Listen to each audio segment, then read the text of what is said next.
So this is the first time this season we've seen Georgiou, right? Yep. We saw her in the trailers. That's the only other place we've seen her. Yeah, so we knew we were going to see her, but right. And this is the one, and we know she's coming back too because of the trailers. Mm-hmm. But we'll talk about that here in a minute. You ready?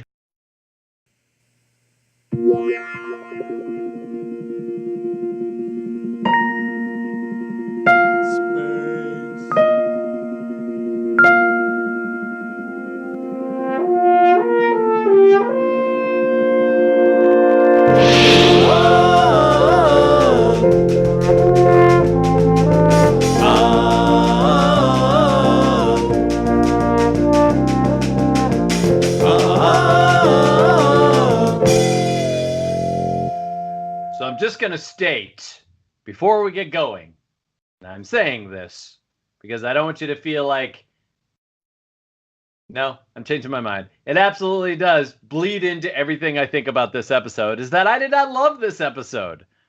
That's how I'm starting it. I'm just laying it out there on Front Street. I think my problem is that it felt like it was an episode that had to,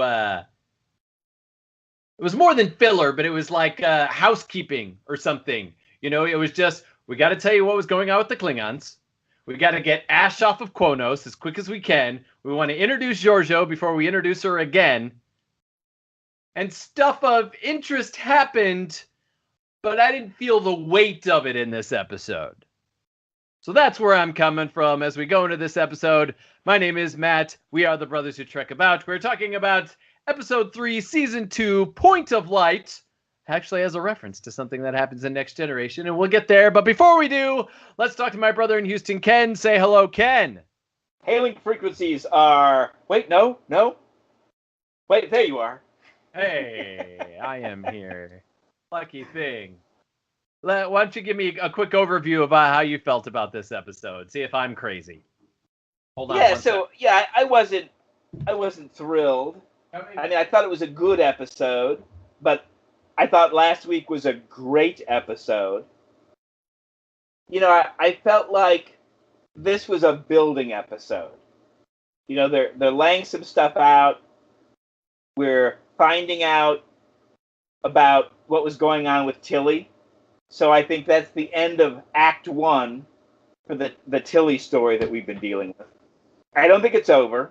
Well, both because they had a trailer afterwards in which we see more. But They resolved it too quickly. I mean, they've given us like 3 episodes of what's wrong with Tilly. And then all of a sudden he's like, okay, you're healed? No, That's not how it works.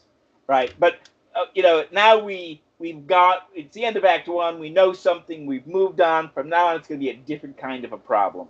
So that was good. That was interesting. Mm-hmm. We had the arrival of Amanda. Yep. Right? And she brought a lot of interesting stuff. I think the development of the Spock story and so forth. And, of course, she had her reveal that, like, I did something bad to Spock. And Amanda is pissed. Yeah, it sure seemed that way. So it's definitely questionable. Well, I think she's pissed, but yeah, I don't think it's an irreparable breach, right? No, yeah. So I think we had some interesting development there. The other stuff, the Klingon stuff, the Ash stuff, I think that's all just we're setting some stage for some stuff. It was more akin to that first third of the first episode, right? We got some of last season, and we're gonna foreshadow the rest of the season. So yeah, I mean, it wasn't like super compelling. But I felt like, we are watering some plants here, and I'm expecting some more episodes like last week. Yeah. It's interesting. I should have. In fact, maybe I will while at some point later in this episode. But I should look into the director of this episode and see what they've done, because I'm wondering if maybe just some of the direction in this episode wasn't on pace with, some of the stuff that we've seen in the last couple of episodes, especially coming off of a Jay Frakes episode, Right. We get into an episode that maybe they were doing camera moves and such, but it wasn't like, maybe it was just the pace of the actors or maybe some of the emotions behind what they were doing wasn't fulfilled enough, especially in that, like, I mean, I think the Amanda and Burnham scene worked, but last year I kept talking about, like, I didn't think I would love the Klingons, but I've been loving, this whole Klingon Game of Thrones thing that's been happening. But this, like, in this episode, I was like, just don't, maybe it didn't have the gravitas that it's supposed to have. I don't know. That's something I'll look into here in a little bit. So let me take a break and cut right in here and say that I never got back to it while we were recording the episode, but then I went on IMDb to look up who directed this episode, and man, do I look like an idiot, because the director's name here is Olatunde Osunsanmi, which I might be butchering that name. But, he's the guy who not only has great directing credits to his name, he directed a feature film, The Fourth Kind, which, fooled a lot of people into thinking that it was a real thing, but he's also gone on and done some Discovery episodes that we know and love. Most specifically, he's done the Discovery episodes The Butcher Cares Not for the Lamb's Cry, which I loved last season, and then he also did What's Past His Prologue, and most importantly, ancillarily, is this that he did the episode Short Trek Calypso, which we both loved. So we're just idiots, and apparently then it has to do with the script then and the rushing of this, as I say later, than the direction, because clearly we've got a great director who's handling this episode. Anyway, back to where I left off. But that's what I felt was really missing from this episode. It felt like it was just very superficial, as we're, like, putting the pawns into place before the rest of the game begins. You know what I mean? It's like, okay, now all the pieces are where they're supposed to be. Now let's just zoom on, Now from here we can really take off. But I don't know. Let's get some more detail into some of these things, especially some of the ones that you were already talking about here. First of all, it's interesting because we in the recap we get a couple of interesting things. The first thing is that I think L'Rell's scar is very different in the recap scenes, where she had no hair, than where she was in now. I just noticed a big difference. Like in this season, it looks like it was just a big gash, whereas before it actually looked like it was, flames and whatnot on her skull. I still saw that flamey business, like she had an acid burn. Yeah. I guess. I don't know. I didn't feel it. And her neck was all messed up. Yeah. Maybe I'm crazy again. I mean, I watched this episode twice, but oh well. Anyway, it's fine. So let's just get going, since we're on the topic of L'Rell and Ash and all of them, and Voq, I guess. To Voq. I don't know what we'll call him. But something. We weren't sure at the end of last season, and certainly it was obvious even in this preview, that we weren't even sure Michael knew where Voq Tigh landed, right? And we certainly get some insight into it in this episode where, he says, I can recall the thoughts of Voq. I can recall his emotions, but that they don't really mean anything to him. They're not integrated. Yes, exactly. Yeah. So this could happen to people who experience trauma.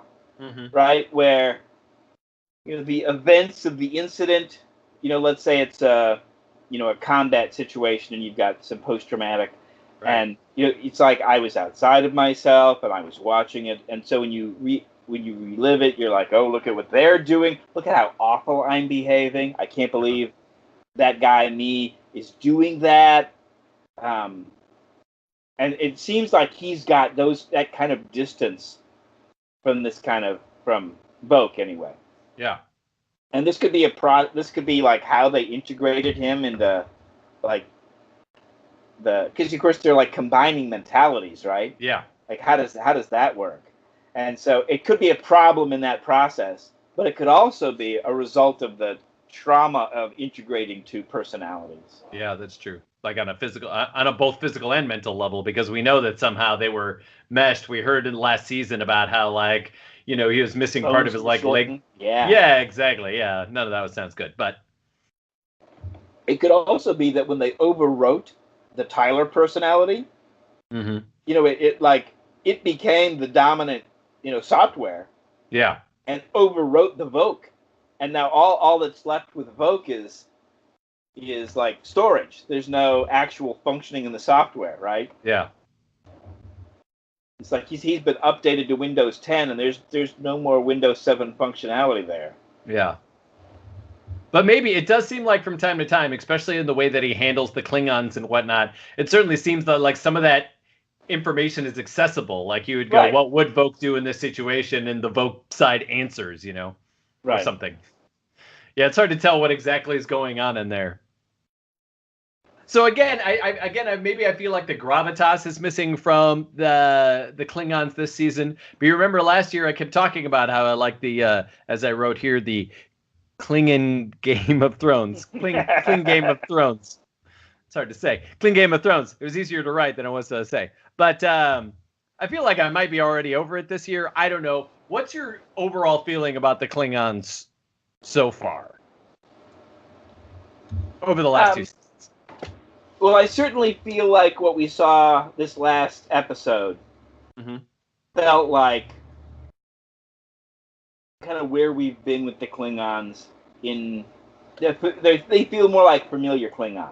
Yeah. You know, it's funny, to side note, is that some of the reviews I was reading, that's what they said. They felt like this was a lot of like retconning what people didn't like about the Klingons from last year. And then this year, they're just like, well, we're going to make it more right. We're going to make this more like the Klingons you feel, which I'm kind of disappointed in because I liked the Klingons last season, first of all. But secondly, I'm also like, there's lots of time, you know? Yeah.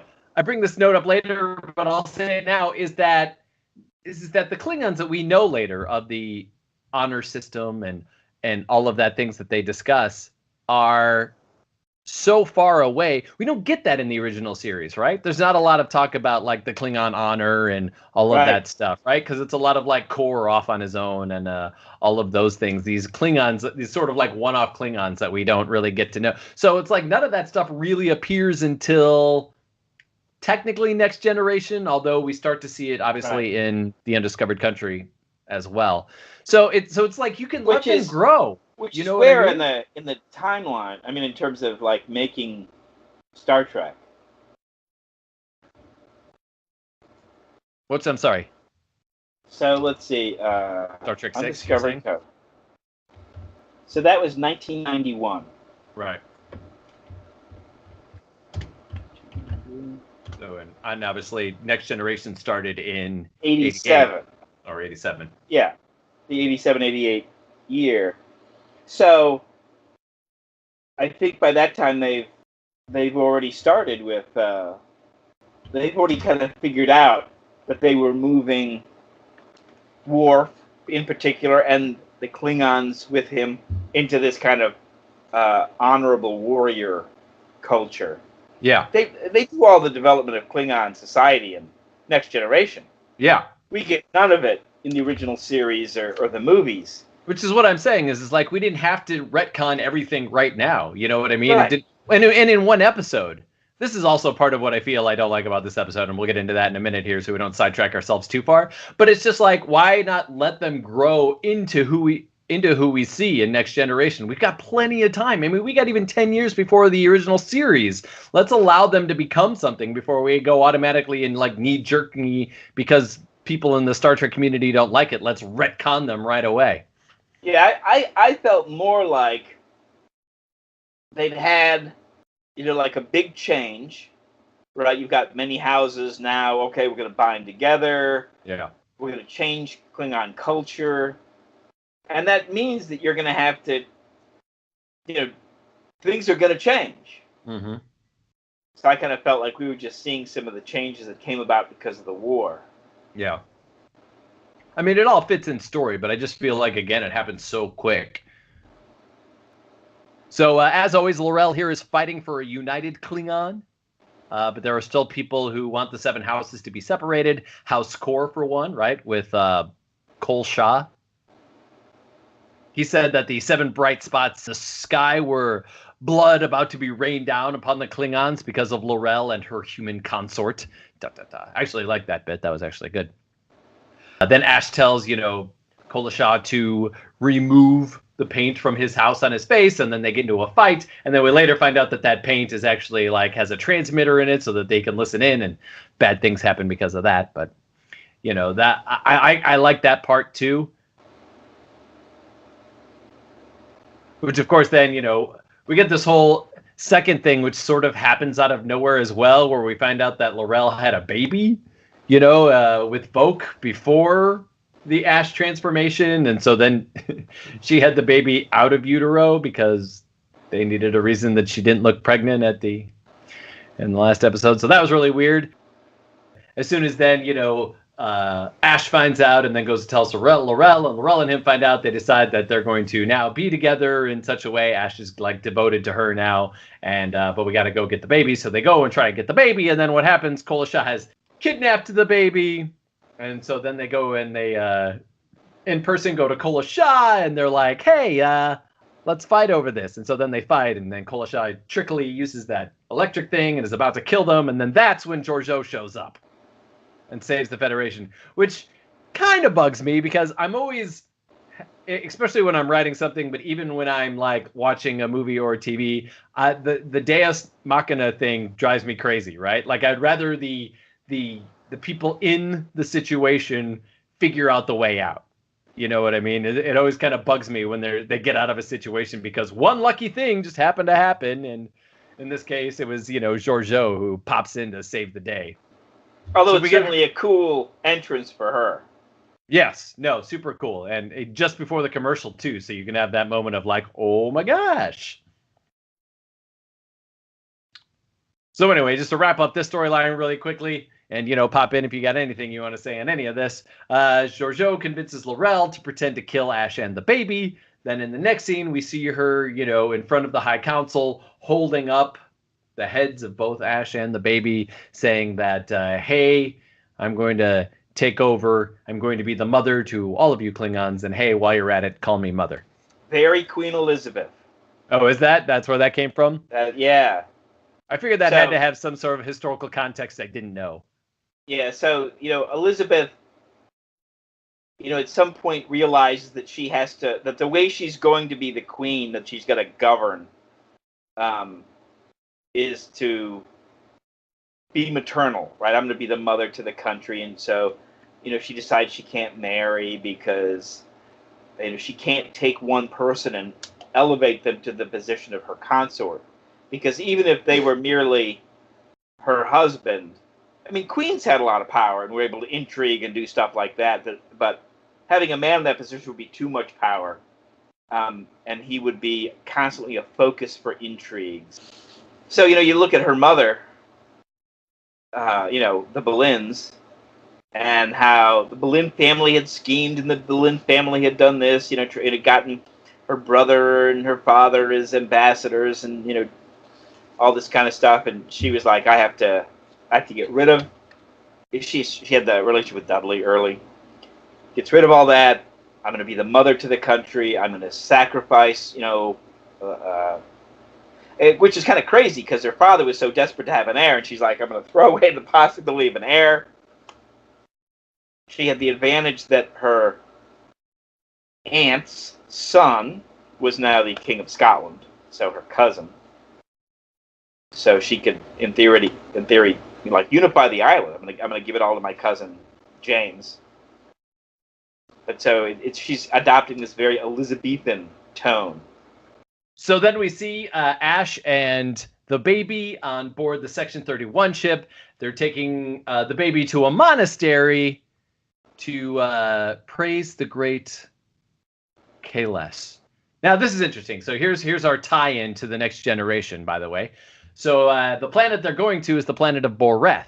And this planet is explored in the Next Generation episode, The Rightful Heir, which not only has its obvious connection to this episode, obvious in retrospect, but we also find out in this episode that when Kahless says that he is going to return, that he will return to this point of light. So it's also the name of this episode. So it's interesting. We got that overlapping there. So we never named the baby, did we? No, they never named the baby. And so one of the questions that somebody speculated was, did we see, this baby during that episode? And so they were like, well, the math holds up. The baby would be about 113. And considering we see Core in the Next Generation, or not Next Generation, but in DS9, he would have been about 153 at the time. So we know that Klingons must age well. So the question is could we have? Yes. Did we? Well, there weren't any albino Klingons in that episode. So nor do we know if they stayed there or what happened to the baby. I mean, again, it could have, because it was albino or because it was, it been, ran off or something. I don't know. Or it could have also, because of being born ex utero, that he could have developed health problems and died or something. Who knows? But anyway, So it's possible, but we did not see any albinos Klingons at the time, so it's hard to say. The last thing that happens in that storyline is that Georgiou then asks if Ash wants to join Section 31, and he doesn't say no. It's a great little scene later, or in the end of that scene, which is the end of the episode, when the guy's like, well, we wanted him on the team, but can we talk about your recruitment speech? She's like, don't give me notes. He's in. That was great. Good Georgiou moment there. So also to the show now in this episode, we get the return of Amanda. She looks great. I think that she totally looks like she could be Jane Wyatt in like 10 years. That's totally possible.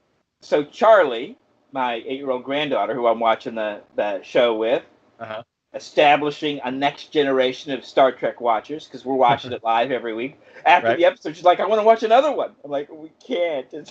We got to wait. So we watched Journey to Babel.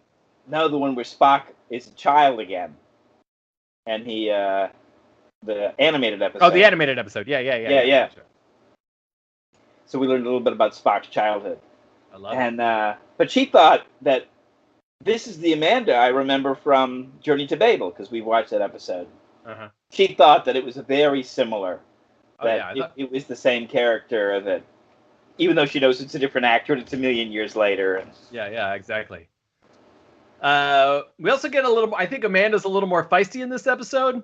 She kind of claps back at Pike when he questions has she always been like this? And she's like, yep, actually she has, and I taught her how to be it. We also know that she stole records from Starbase 5. So it's interesting because I think that this Amanda does hold up to that Journey of Babel. Remember the scene where I can't remember who else is doing the tour with them. Oh, maybe it's just Scotty when they're in engineering, but he takes, Sarek and him go off to look at some piece of equipment, and then she kind of hangs behind and is talking to Kirk, trying to get to know him, maybe find out something about Spock, and then next thing you know, Sarek's like, my dear, please join me. So it's funny. And then, the way that she talks to Sarek, even in that episode, about Spock and everything, I think that it ties in very well with the little bit that we know about Amanda. Mm-hmm. It's also funny, too, because at this point in the episode, I thought that this is where Georgiou was going to show up. He's talking to Starbase 5, right? Pike is. We're going to talk about the rest of that part, too. But we find out that they know that the files are missing and that they've got people on it, whatever that means. So I thought for sure, I was like, oh, crap, Georgiou's going to show up looking for those files, which is not to say that that's not what happens in the next couple episodes when Georgiou shows up again, because we've seen the scene in the trailer with the two of them standing by each other. But it really depends on how long this Spock is wanted for murder business goes on. Yes, which is the next thing I was going to talk about, is that we find out not only that is he wanted for murder, but that he's also escaped, that he's not on Starbase 5 anymore, which is okay, so now where is he? They got that next question we got to deal with. So this is interesting. So we have, as we've discussed in previous episodes, we've seen a mutinous Spock before.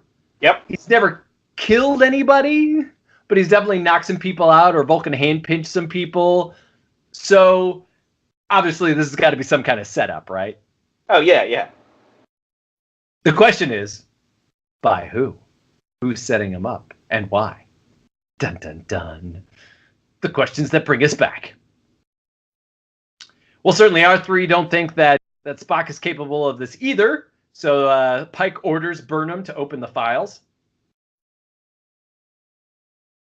Oh, I forgot about Amanda's opening bit here. So when she first, I just thought it was weird, and so I'm mentioning this. It's a little nitpicky, I know, but that's what the show is. So let's just get into it.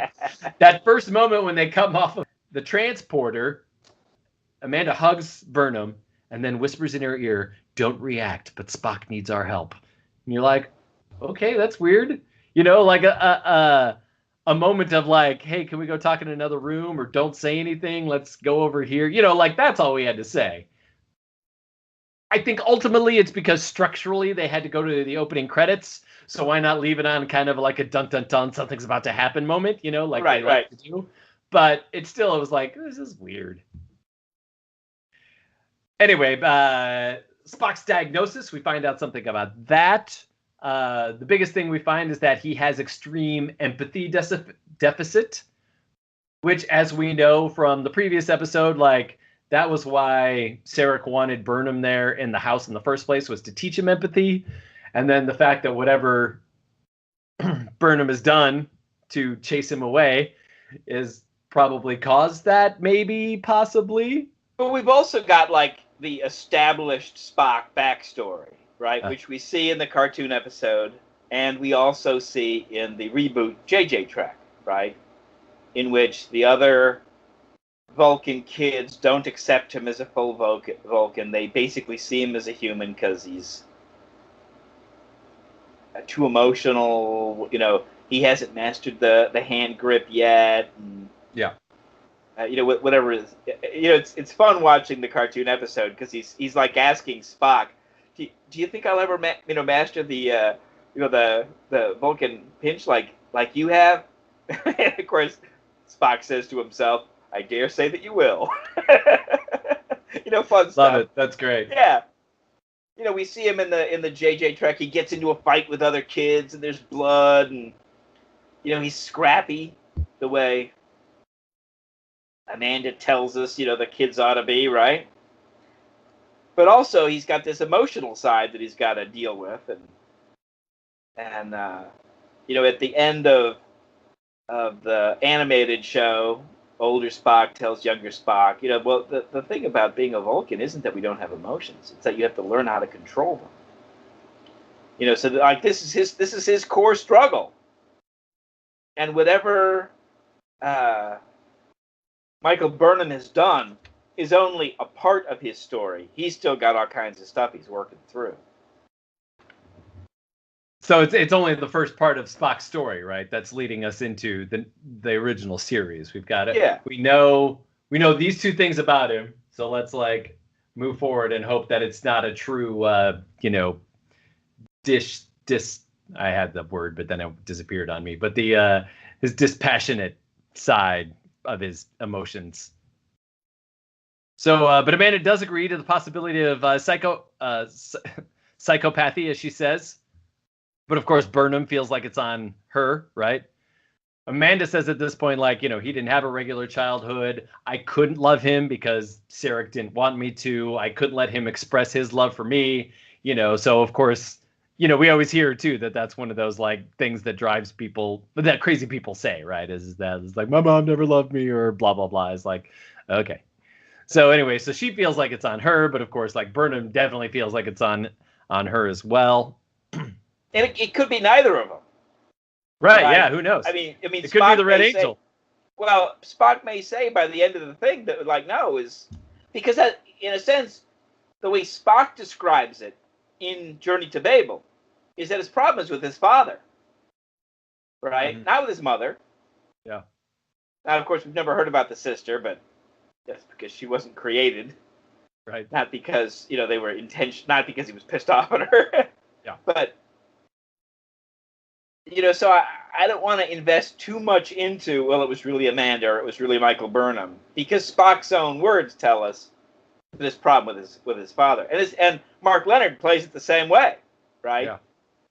And even this Sarek that we have in Discovery is playing it like, yeah, and there's a distance between us, and I haven't seen him in years, and you know that whole thing where he was obviously tormented by the decision to not let Michael Burnham go to the Vulcan Science Academy because he was going to hold that spot for Spock, and then Spock, you know, realized, you know, a classic scene that we've seen now from the reboot.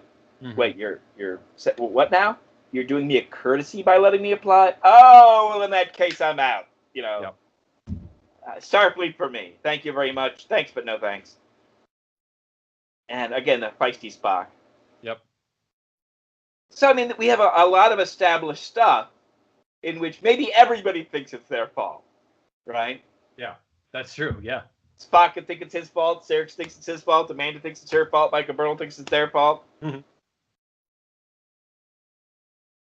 But before Burnham can express herself, they both see the Red Angel pop up on the screen. Amanda says Spock's seen that since he was a kid, and we find out that Michael Burnham at one point had run away, and that Spock knew where she was, but only because the Red Angel had told him.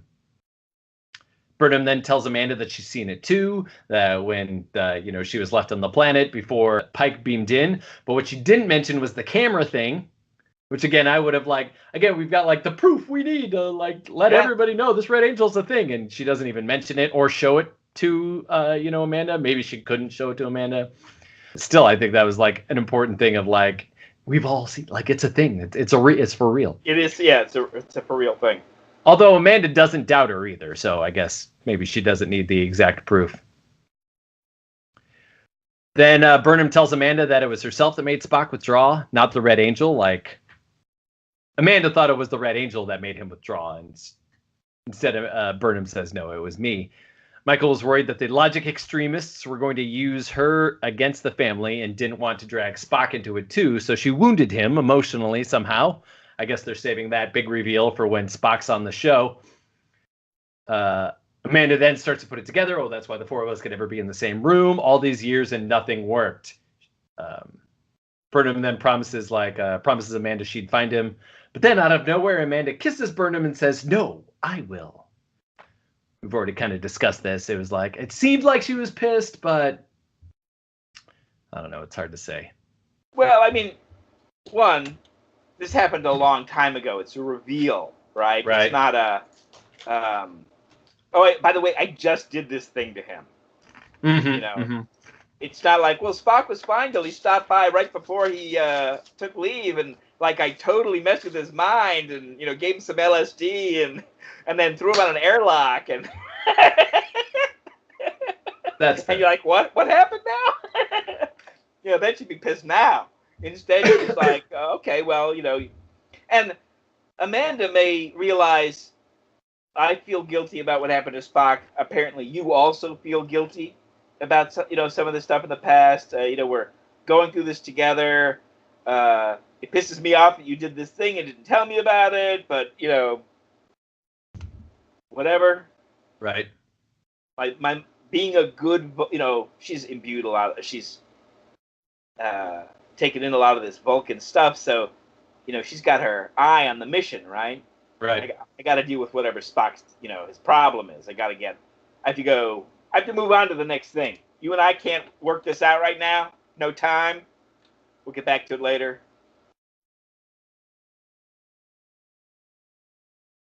So that's it about that.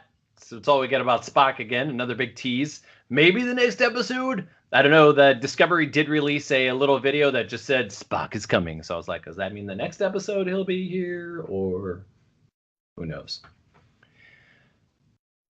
I want to mention Go ahead. that in that thing that you posted to Facebook about Jay Frakes and how everyone was like, oh, it was great working with him. One of the guys talking about how great it was to work with him was the guy playing Spock. Right, yeah. Well, because he's doing 2 episodes this season. Jay Frakes. Yeah, yes. Well, clearly we know he's coming back at some point and bringing the Spock with him. So right, I love it. So the Ash Burnham scene, again, it was just missing something.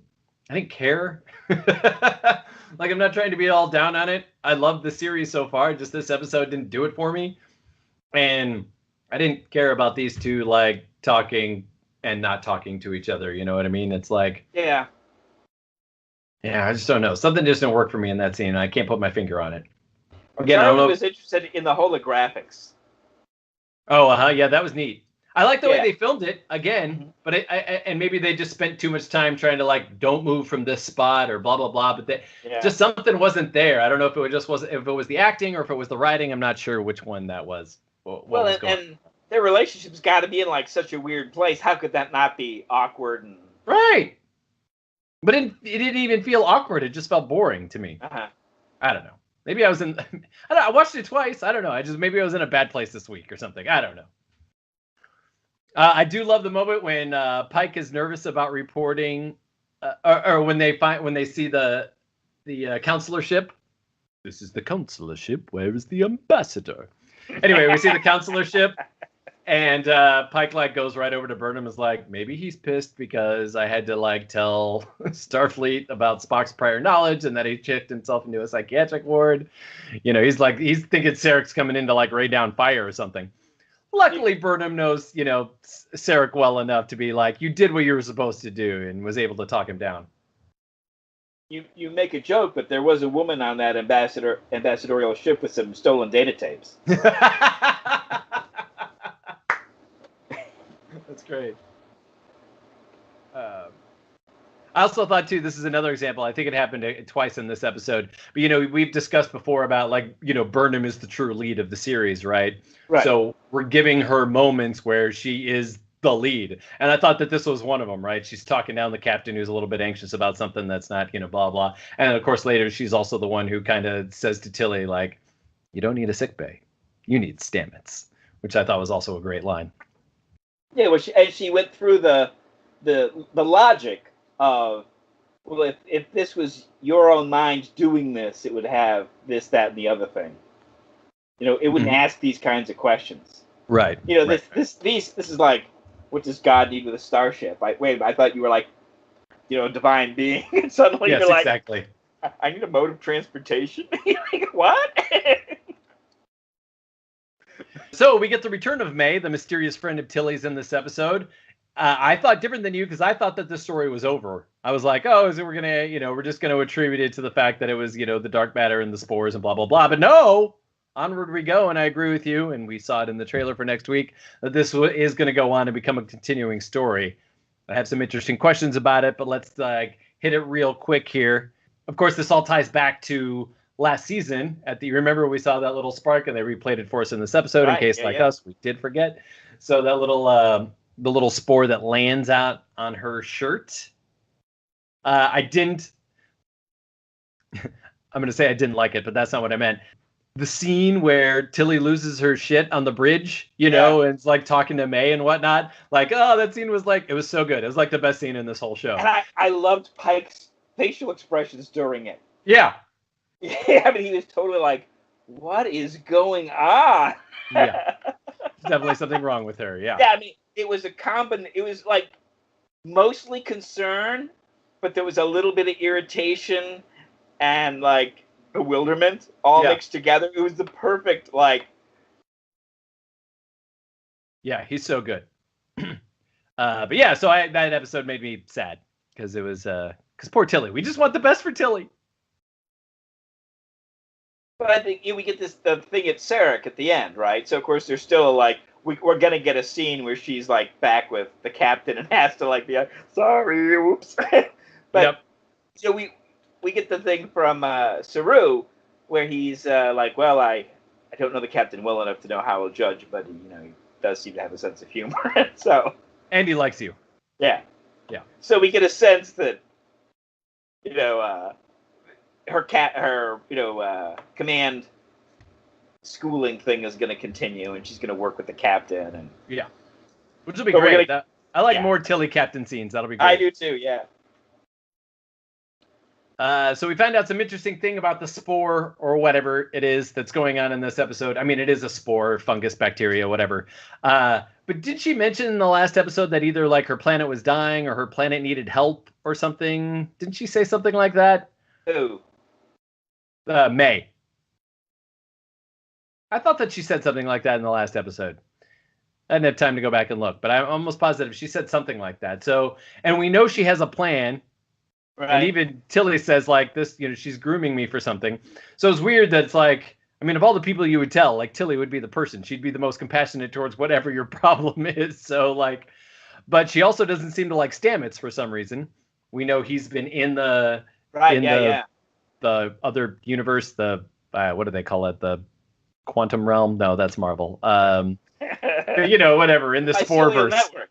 Mycelial Network, thank you. Yeah, so he's been in the Mycelial Network, so we know that obviously they know Stamets through, and for some reason don't like Stamets, but maybe they're thinking of the other Stamets from the other universe, maybe? I'm sure that they are, because the other Stamets was killing the network.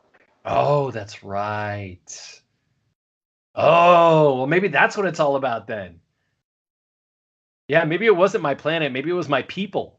My people are dying. And so you've got this multi-dimensional creature, which is how they describe her, and why she wouldn't be picked up as like on her next medical scan, right? Like, you picked up some spores. Apparently, our containment systems aren't working correctly here. Whoop, whoop, whoop, whoop. Okay, you're good now. Yep. Instead, it's like nobody notices, and however long passes, and it becomes gigantic, like a big ball of. Yeah. But she's multi-dimensional, which means she may not understand mirror universe versus this universe. Yeah. Because to her, they're the same. And, it's just like, I've already bumped into you and you're evil. Mm-hmm. Yep, I like it. I think that's exactly what it is. You've uncovered the secret. Good job. I'm with you. I'm hoping that's what it is now. And that's it. That's all I got. I mean, I have a few more things to say about other reviews and whatnot I read, but that's all I got about this episode. I did try to watch the new After Trek. It's not called After Trek. Was it The Ready Room? Tried to watch it this episode, but there was so much. The Ready Room, yeah. Okay. I tried to talk, but there was so much talk about like costumes and wigs and stuff, and like I don't mean to be a jerk, but I hate that stuff. Like even on like any of the Star Wars stuff, anytime there's any talk about the costumes and wigs, which by the way, let me take this back to say it's not that I don't appreciate it, because I can watch episodes of TV or movies that have bad costumings or bad wigs or anything and be like, it kind of ruins the movie, like, so it's not that I don't appreciate the craft, because I totally do. I have friends who are costumers, so I have to say that. But it's like, I don't, to me, it's just boring to listen to people talk about it. There's probably been one costume in my life that I care about the creation of, and that was probably Darth Vader. But anything else that anybody wears, it looks cool. I like it. Great. Good job. Like, I don't need to know any more about it. I like in fact, costumey stuff. You do? I do, yeah. Oh, okay. Well, see that. I'll let you talk more about it. Especially in period pieces. Right. Where they're saying, we had to go to various museums and get historical garments to examine, and then we rebuilt these things for actress X or actor Z, and these are the actual historical pieces we were thinking of and using and working with, and this was worn by this guy and this was worn by that guy, and we combined them, and that's what our star is wearing. I think these are so cool. To which I should also say, and maybe I'll post them on the YouTube version of this, but I've worn a few wigs in my life, and some of them have been great, and some of the ones that we wore earlier on were not so great. And so, wigs and costumes are very important to an actor. So again, I'm not demeaning anything that they do. I'm just saying I don't like listening to people talk about it. Well, needless to say, after 10 minutes of listening to it, I shut it down. I'm sure there was awesome information in there because they were talking to the woman who played Laurel, but I couldn't do it anymore. Here are a couple of reviews I saw, some stuff that's worth mentioning. At Bleeding Cool News, Erin Wilhelm said she liked this episode. She gave it a very good rating. She loved the mother-daughter stuff in this episode between Burnham and Amanda. She notes that usually in Star Trek, we see mere glimpses of family dynamics, and they're usually wrapped up in an episode or two, which is true. But because of the non-episodic nature of this series, she thinks we're in for a bumpy ride with Amanda, Spock, Sarek, and Burnham. Right. She also mentions that the moment of Amanda walking out on Michael was tough to watch, she says. She says, of course, that all of her grief, giving Michael all the attention and all the love, was tough for that character. But then she uses this determination to find Spock herself. Thought that was interesting. Den Geek writer Katie Burt calls this episode a bad soap opera. She did not like this episode at all. One of the things, though, I think that she's missing is that is basically what I've already said about the Klingons. She's like, that's just too far away from what she knows about the Klingons. And admittedly, there has been little talk about honor, but also, as I pointed out, honor wasn't even brought up a lot in the original series anyway. It just became a very important cultural piece over time. I think it could have been, but I'm sure it'll be introduced. I want to go back and get a sense of the Klingons from Enterprise. Uh-huh. Because at the very least, there should be a kind of a through line. Other than the episodes with the augments, I don't remember a whole lot of Klingon stuff. But there was more Klingon stuff than the augments, so. I did read an article, or I did see an article. I even saved it, but I did not read it. Was talking about how Discovery is making this writer's love of Enterprise even better. Like, she's like, I love Enterprise even more now, and she goes on to list a whole bunch of things. But since I don't know Enterprise at all, I was like, this is all lost on me. But I'll send it to you and see what you think. One thing I keep seeing in all of these reviews too that I read was the talking about how the cutting back and forth between these two storylines almost didn't work. There wasn't a real like connection other than mother's parents, family, that kind of sort of links it. These were two separate things going on at the same time. Right. Which I think is probably what I didn't like about this episode, especially with the Klingons, is I felt like everything just happened and wrapped up so quick. It was like, oh, we just got to get Tyler off of Quono, so we'll just wrap it all up in one episode and blah, blah, blah. Where I was like, I think if they would have given this a full episode to explore all of this, background Game of Thrones type stuff that happens in this episode, I think it would have been a lot better. It would have unfolded more naturally, as opposed to like, we got to get here, here, here, and here. And here's all the things we got to wrap up in one episode. We got to reveal that, L'Rell is pregnant. We got to show the baby. Then, L'Rell's got to, maintain her leadership of it just felt like it was all like, whoa, this is a lot for one episode. And especially when it wasn't a full episode to, give time to breathe. So I wonder if, like, this wasn't originally written as something that had already happened. In which, like, this was going to be a story that Ash Tyler would tell. Yeah. Right? In which case it would be like a really compelling, monologue. Yeah. And then someone was like, we should really show and not tell. Could be. And then they went back and thought, well, let's flesh it out. It'll give us some opportunity to see the Klingons again and do some stuff. Yeah. And it is a fun story. It would be sweet if that had been one of the short treks. Yeah, that would have been great. They probably didn't want to spend the money on it, but yeah, that would have been even better if they would have put this before the season started. That would have been really cool. And then that way you could, I guess, even if it would have felt like more time expanded over it, you could have put a couple of captions in, a couple months later, a couple days later, weeks later, whatever, blah, blah. That would have really helped feel like there was a lot of breath behind what was happening in this episode, as opposed to like, it just comes crashing down, boom, so fast. The final thing I have written in this episode, I think it's the final thing. Yep, bottom of the page. The final thing I've written in this episode is that Vulture gave it 3 stars, saying that they both liked it and hated it at the same time, which is funny because I think that's exactly how I feel. I'm like, it was fine. Stuff happened. There were stuff I liked, but then it was just like all like, whoosh, it's all done. It all happened in this much time and blah, I think if they give us payoff in the future, you'll have been glad you watched it, but it won't be a rewatch episode for you. Oh, yeah. I mean, I definitely think so. And again, it's not like important stuff didn't happen, right? We got the Amanda now knows about Burnham. We get her now off doing her thing. I mean, again, it's just like I said, it's all the chess pieces being put into place before we execute. So anyway, that's all I got. Anything else you want to talk about we haven't mentioned? I do. So there's been an item in the news over the past year or so, but just a couple of weeks ago, there was a story in Earth and Sky about repeating radio bursts. So they found a second example of it coming from the same location. These fast radio bursts are one of the most puzzling astrophysical discoveries in recent years. They're powerful but brief pulses of radio waves that seem to originate from galaxies billions of light years away. Scientists don't know what caused them, but are finding more clues as they continue to investigate them. One oddity has been that of the more than 60 fast radio bursts found so far, only one has ever been seen to repeat from the same source until now. And then on the 9th of January, McGill University reveals that they found the second one.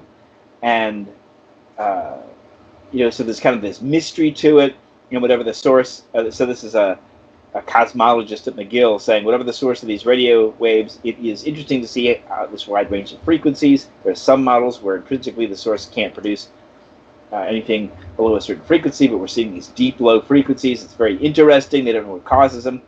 They assume it's a natural phenomenon because you're seeing them from all over the sky, and so it's unlikely that you've got sentient beings from distant galaxies communicating with these high powerful beams. It's more likely it's quasars or black holes colliding or something like that.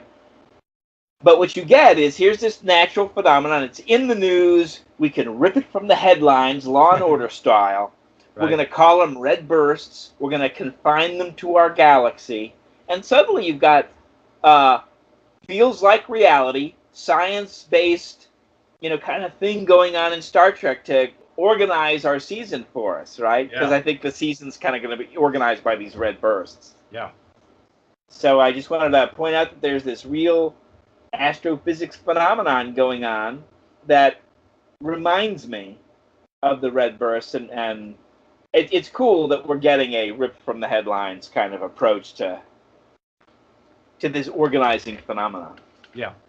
Well, that is interesting and fun. We can see if it's going to be blood rain down upon us Klingons, Klingons. I guess. I don't know. But yeah, that's super, super interesting. And I guess so they say it's probably natural phenomenon and not obviously might not be aliens, but still, that's interesting. Or a red angel. Or a red angel. Maybe 5 or 7 red angels, or how many total? Yeah, 7, right? 7 bursts. And basically from outside the Milky Way is basically what they were saying.